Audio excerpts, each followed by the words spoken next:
এই গরিব, তাড়াতাড়ি রাস্তা পরিষ্কার কর আর আমার গাড়ি থেকে দূরে থাকবি। এই গাড়ি কেনার যোগ্যতা তোর নাই।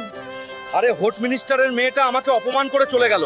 দেখিস একদিন আমি এমন গাড়ি কিনবো যেটা ওর কল্পনারও বাইরে। ম্যানেজার সাহেব, এই গাড়িটার দাম কত? আগে নিজেকে আয়নায় দেখ, তোর মতো গরিব এটা কিনতে পারবে না।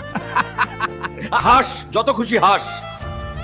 আজ তোর দোকান, একদিন তোর এই দোকান আমার হবে। এত টাকা আমি কোথা থেকে আনবো যে গাড়ির শোরুমটা কিনে সবাইকে নিজের ক্ষমতা দেখাতে পারি? কালো পালোয়ানকে হারালে 200 কোটি টাকা তারে আমি লড়বো। আছে নাকি কোনো বীরের সন্তান যে এই কালিয়াকে হারাতে পারবে? থাকলে সামনে আয়, আমি হারাবো এই কালিয়াকে।